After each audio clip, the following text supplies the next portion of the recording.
رسول اللہ میں قربان، یا رسول اللہ، یا رسول اللہ، یا رسول اللہ میں قربان، یا رسول اللہ۔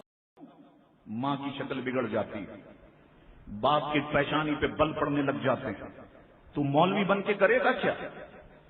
ابھی تو تیری عیاشی کے دن ہے کہ ابھی سے داڑھی رکھ لے گا، ابھی سے نماز پڑھنے لگ جائے گا، ابھی سے نماز کا نشان تو پیشانی پہ بنا لے گا، تو مولوی بن کے کرے گا کیا؟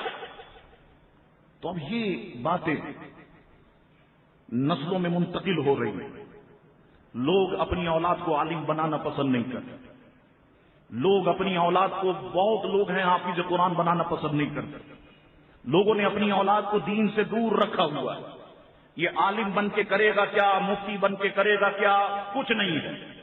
اور تمہیں میں سچ بتاؤں، برا مت ماننا، لوگ آ کر کے عالم کے ہاتھ کو چومتے ہیں، پاؤں کو چومتے ہیں، بیعت ہونے پر فخر تو کرتے ہیں، لیکن اگر میں اسی عالم کا رشتہ لے کر آپ کے گھر جاؤں کہ صاحب ایک لڑکا ہے، متقی پرہیزگار ہے، نمازی ہے، روزے دار ہے، اور آپ اس سے محبت بھی کرتے ہیں، تو اگر آپ اپنی بیٹی اس کے رشتے میں دے دیں تو بہت اچھا نہیں ہوگا؟ اگر آپ اپنی بہن اس کے رشتے میں دے دیں تو بہت اچھا نہیں ہوگا؟ اب ان صاحب کی پیشانی پہ بل پڑنے لگ جائیں گا، چہرے پہ 12 بجنے لگ جائیں گا، میں نے کیا بیٹی اس لیے پیدا کی تھی کسی مولوی کو دوں؟ اور پھر بیٹی ہی انکار کر دے گی۔ اور میں یہ دعوے سے کہتا ہوں، آج عالم کے گھر میں اگر بیٹی ہو، وہ بیٹی بھی داڑھی والے کو پسند نہیں کرتی، یہ تو ساری زندگی نمازیں پڑھنے لگ جائیں گے، روزے رکھنے لگیں گے، کیا حاصل ہوگا؟ اور میں یہ کہتا ہوں، عالم کو تماشا کس نے بنایا؟ آپ لوگوں نے بنایا، معاشرے نے بنایا۔ پوچھو تو صحیح، کسی مسجد میں عالم کی تنخواہ کتنی ہے؟ جاؤ پوچھو، کتنا دیتے ہیں لوگ؟ 8,000، 6,000، 10,000۔ 1 منٹ اگر اوپر ہو جائے سب آنکھیں دکھانے لگتے ہیں۔ آپ نے 1 منٹ اوپر کیوں کر دی؟ آپ نے 5 منٹ اوپر کیوں کر دی؟ کیوں؟ عالم تمہارے باپ کا نوکر ہے، تم جو چاہے 6,000 میں اسے سنا دو، 8,000 اور 10,000 میں اسے سنا دو۔ جاؤ، جتنی مسجد سے متصل باتھ روم ہیں، جاؤ اس بھنگی، اس جمعدار سے پوچھو اس کی تنخواہ کتنی ہے۔ وہ تو مہینے کے 25-30 ہزار روپے کماتا ہے، جو گٹر صاف کرتا ہے، جو تمہیں نماز پڑھا رہا ہے، جو علم دین پڑھا رہا ہے، علم دین سکھا رہا ہے، اس کو تم نے 10,000 کا غلام بنا دیا، 8,000 کا غلام بنا دیا۔ وہ غریب اچھے کپڑے نہیں پہن سکتا، اچھا امامہ نہیں باندھ سکتا۔ مجھے بتاؤ، اس معاشرے نے دیا کیا علماء کو؟ ذلیل کیا، رسوا کیا۔ اس لیے تو یہ شہر لاشوں کا گڑھ بن گیا۔ یہی وجہ ہے کہ آج جو درندگی ہے، اس کی وجہ یہ بھی ہے کہ لوگوں نے علماء کا مذاق اڑایا، علماء کا تماشا اڑایا۔ اور میں سچ کہتا ہوں، تم عزت کرو یا نہ کرو، میرے آقا نے عالم کا مقام بلند فرمایا اور واضح طور پہ فرما دیا کہ میری امت کا عالم اگر کسی بستی سے گزر جائے، اللہ تعالیٰ اس بستی کے قبرستان سے 40 دن کے لیے مردوں پر سے عذاب کو اٹھا دیتا ہے۔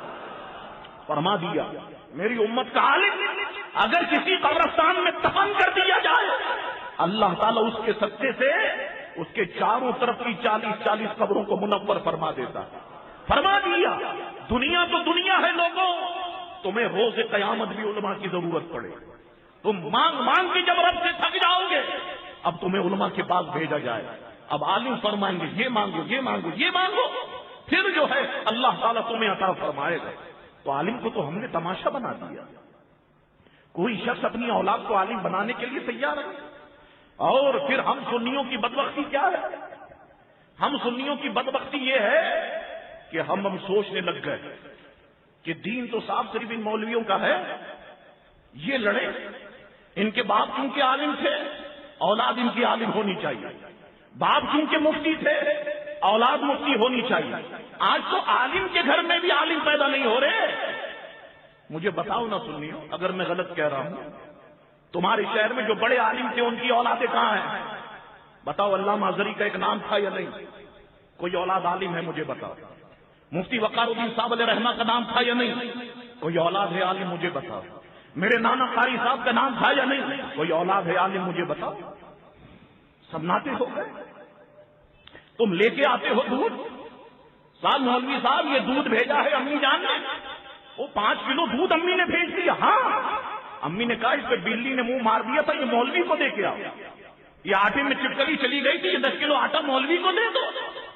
تم نے تماشا بنایا علماء کا. یہی وجہ ہے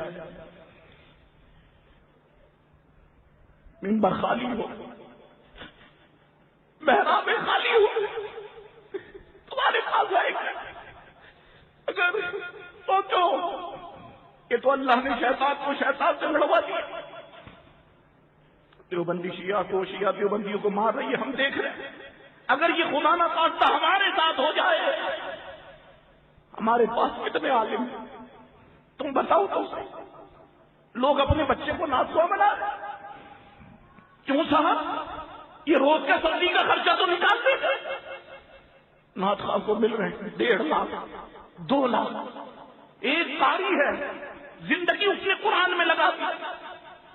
سا کیسے نکلتا ہے، ہاں کیسے نکلتا ہے، تا کیسے نکلتا ہے. کتنا دیتے ہو تم قاری کو، قرآن سنانے والے کو؟ کتنا دیتے ہو علماء کو؟ یہ سب خالی ہو گیا. ممبر خالی ہو گئے، مسجد خالی ہو گئی، محراب خالی ہو گئی. کچھ بھی نہیں رہا سنی مسلمانوں، کچھ نہیں رہا. یہی وجہ ہے کہ بدعقیدگی غالب آ گئی. سنیوں کو دیوار سے لگا دیا گیا. کچھ سنیوں کے پاس نہیں ہے. 2-4 دھماکے ہو گئے تو سنیوں کا نشان جو ہے وہ ختم ہو جائے گا. تم نے بیدار ہونا پڑے گا. تم نے اپنے گھر سے علماء کو پیدا کرنا ہوگا.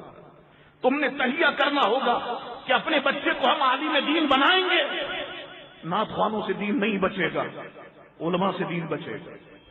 نعت خواں کیا دلیل دیں گے؟ ان سے اگر گفتگو ہو جائے کہ نور پہ گفتگو کرو، کیا کہیں گے؟ نور والا آیا ہے، نور لے کے آیا ہے، کیا کہیں گے نعت خواں؟ مجھے بتاؤ کیا دلیل دیں گے؟ یہ دین تو علماء بچائیں گے نا. تو خدا کے لیے علماء کی قدر کرو. یہ بات اس لیے نہیں کی کہ تم میری عزت کرو، میرے ہاتھ سنو، کوئی ضرورت نہیں ہے. لیکن علماء کی عزت کرو، علماء کی قدر کرو، اور اپنی اولاد کو ان کے پاس بٹھاؤ، خدا کے لیے عالم بناؤ. یہ سب سناٹا ہو جائے گا، ویرانگی ہو جائے گی. پھر ایک وقت آئے گا کہ مسجدیں تمہاری ہوں گی، نماز پڑھانے والے وہابی دیوبندی ہوں گے.